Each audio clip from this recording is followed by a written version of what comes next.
I'm 20 years old at the time, and after visiting friends in college for the weekend, found myself traveling home, alone, and taking a late train from Boston out to the suburbs where my car is parked. I'm running late and very concerned that I'm going to miss the last subway out of Boston, but gratefully the train I needed pulled up quickly.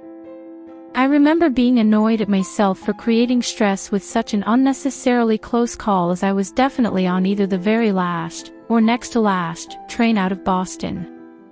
And while I have friends I could stay with if I missed the last train, I have to work in the morning, and my phone is completely dead. The ride is long and slow, and there is hardly a soul on the train after we leave the immediate Boston area, which isn't odd seeing how it's Sunday and after midnight. Halfway through the 45-minute ride I doze off, and jerk awake at hearing the blaring Braintree announcement, which is my stop.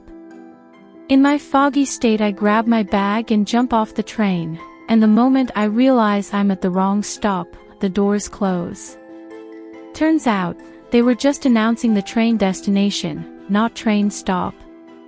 As you can imagine, I'm feeling pretty lousy about this, watching the train plod off in the direction I needed to be going. I'm the only person to get off the train, and the station is unfamiliar and utterly deserted. Quickly I realize I'm in Quincy, 3 long stops away from my destination, and I'm feeling screwed. I really need there to be another train. I look around and realize I'm close to the end of a desolated and strikingly dark outdoor train platform. While the chances for there being another train so late is extremely slim, it's my only hope, and I begin to feel panicked, stupid, and vulnerable. After a minute or two of standing there dumbfounded and triple-checking that my phone was dead, I suddenly spot a man, standing alone under a light, a distance down the long and thin platform. A little ways further beyond him, appears to be the only entrance/exit, unless there are some stairs going down into the terminal halfway down that I can't see. While the man makes me a little nervous, he's clearly facing the tracks, which gives me hope that one last train is on the way, thinking that maybe he just missed the one I got off. I decide to just quietly sit on the bench close by and choose to stay unnoticed and in the dark while I wait. The bench is partially enclosed, and when I sit down on it I'm basically obscured from the shoulders down by deep shadows and can still see in every direction but directly behind me. A quick glance around it though confirms I'm definitely alone down here. So on the dark bench I sit and wait and feel comfortably obscured. With my wearing dark clothes, and it being so dark on my end of the station, I have the opportunity to rather blatantly watch the man at the end of the platform. The well-lit man is tall, thin, not old, like 30s, light slightly shaggy hair, and dressed casually preppy. He's strange though, standing abnormally still, looking straight ahead in a weird way. Something is off, but he's minding his business and probably doesn't even know I'm here. And while I feel really uneasy, I do find some slight comfort in being certain that no one is down here with me and can openly watch the only other person from my dark, hidden, bench. After watching for a few minutes the man begins to rock a little, placing weight on one foot and then another. He then takes a few slow steps towards the edge of the platform, and I notice that he's using a white and red walking cane for the visually impaired, and tapping and feeling his way as he walked forward. Suddenly I'm very relieved, as this may explain his unusual posture. Just as I'm feeling more relaxed the feeling vanishes. He's still walking towards the platform edge, and quickly. I stiffen and sit up straight, looking intently. He makes it to the bright yellow, raised metal warning tread that is at the very edge of the platform, only a foot wide, and directly before an 8-foot drop onto electrified train tracks. He stops there, banging his cane against the edge, toes literally at the furthest point.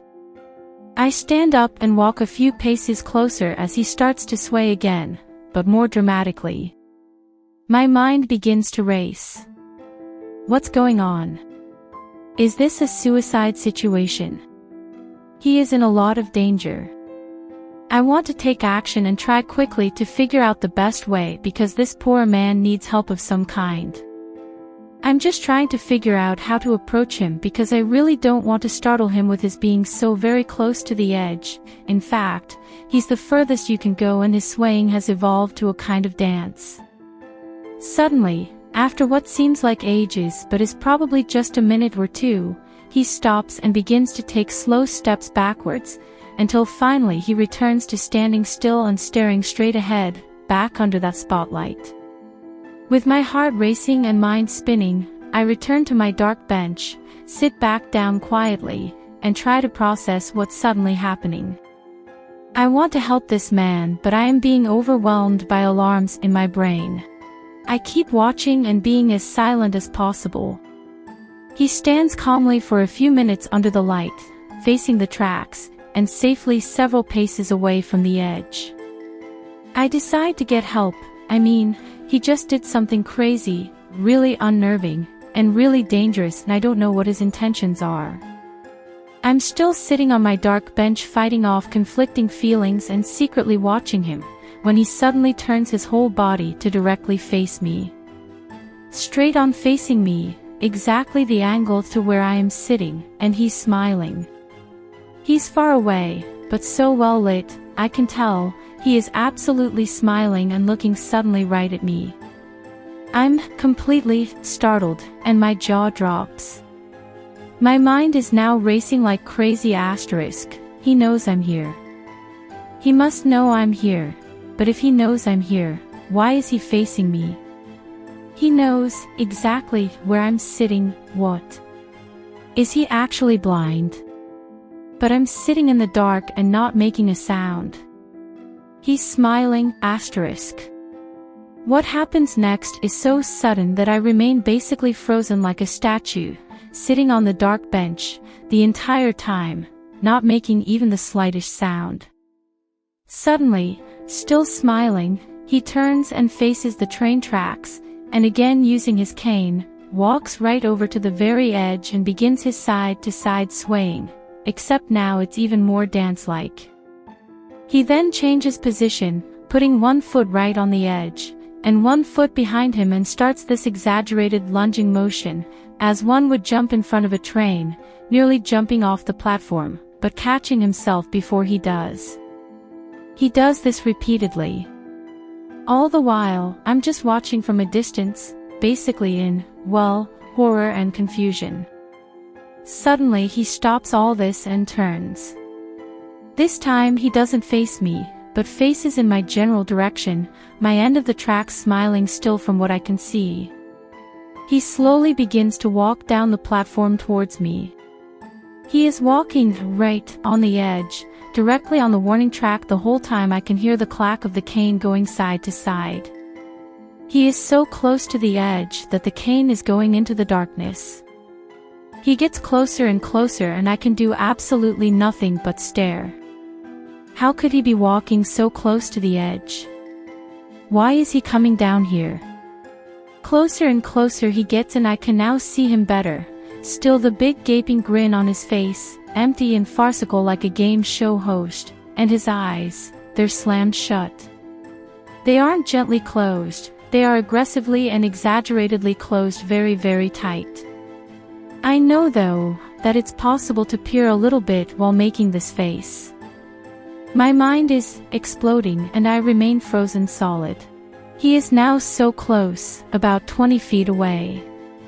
I am thinking that if I hang on just one more minute maybe he'll walk right by me, and with him out of the way of the entrance, I can run and go get help. And maybe, just maybe, his facing me smiling was just a coincidence.